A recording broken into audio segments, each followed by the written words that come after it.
2022 was a year full of strong emotions when it came to superhero movies, and I mean that in a bad way. I remember watching the 4 main releases that year with high expectations, only to leave the theater feeling kind of disappointed, you know? But it's one thing to watch a trailer thinking it's going to be one thing, and then realizing the movie isn't that great, or even that it's completely different from what was promised. Now imagine being an actor who knows the movie's quality is questionable, but still has to do a million interviews to promote something you didn't even agree with in the first place. Well, that's exactly what Lizzie went through with Doctor Strange 2. What I like about Elizabeth Olsen is that she truly is a fan of the character she's been playing for so many years and really knows her storylines in the comics. In fact, a few years ago, she had been talking about her idea of creating a series that would explore her reality warping powers, inspired by House of M, but adapted to the post-Endgame MCU. Paul and I joke a lot about how much we would love to do like a House of M spinoff and a really domesticated indie version of it. And I think that would be a lot of fun.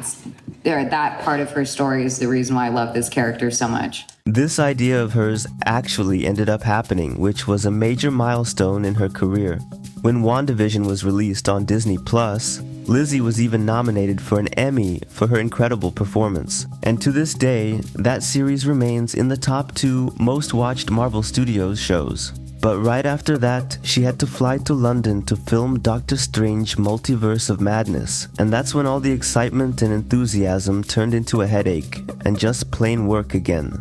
The movie was a mess. The release date kept changing, the script was being rewritten all the time, and actors who had already been hired were simply cut from the film.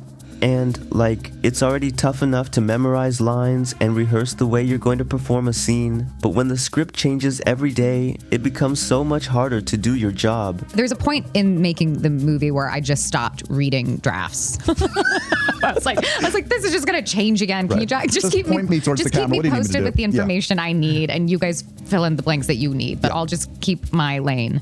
Am I good or evil today? What do you do? That one was a wild ride. I don't know. How did you manage it? Did it feel... The way I managed it is I shot what they told me to do, and I did it.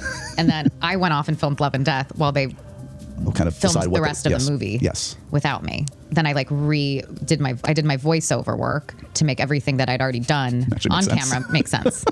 That's how we did Doctor Strange. How much did...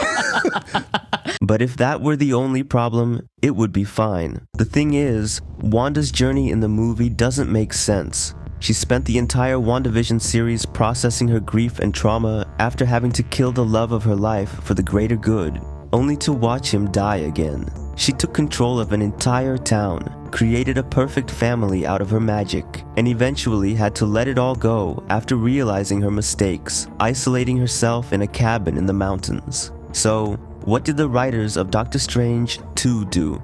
They turned her into a villain again, completely throwing away all of her redemption arc for a justification so weak that anyone could have come up with a better idea. Wanda, stop.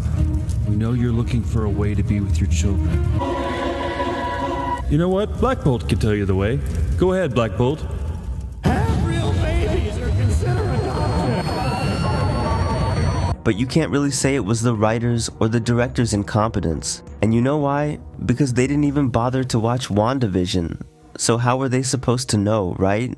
It's a similar arc in Multiverse of Madness that it is in WandaVision. There could be parallel stories being told there of dealing with grief and loss. Well, I proposed that to the writers who wrote Multiverse of Madness. I said, do you know what we're doing in WandaVision? Have you seen it? And no, they had not seen it. So I had to try and, play it differently, right? I had to attack the same themes in order for it to be interesting for me, I think, and potentially for the audience. I just had to come at it from a different point of view so that it wasn't repetitive. The arcs of Scarlet Witch in WandaVision and Doctor Strange 2 are very similar. In the end, she recognizes the mistake she made and takes action to make things right. But by the end of Multiverse of Madness, it's implied that she dies. However, even Lizzie doesn't know if she really died or not, because Marvel never told her, so there's a good chance she'll come back. And it's funny how Olsen is so honest that she talks about this possibility, but kinda nudges Marvel to hire good writers to make things make sense in the story. Dead, right? I think so. You don't know, or you won't say? I assume as much. And so, but nobody ever said to you, that's it, the character is dead, that's the end of the run? I think I'm dead. You think you're dead? Yeah. But we leave a window open in case you are not? I would beg to leave a window open. Oh, you would? Okay. Yeah, I have so much fun doing these movies. You don't want to be dead? No, but I would like to figure out how to cleverly be undead. We need to find the smartest writers to figure out how to make this all make sense. Yeah, or the dumbest one. Or maybe you. Or the dumbest one. At the end of the day, I don't hate Doctor Strange in the Multiverse of Madness. It's a well-directed movie and good entertainment. And even though behind the scenes it was a chaotic production, I'm sure Lizzie doesn't hate the film either. But tell me, how do you think Scarlet Witch should return to the MCU? Write it in the comments, and who knows, maybe Marvel will hire you as a writer. Thanks for watching until the end. I'm Gabe, and see you next time.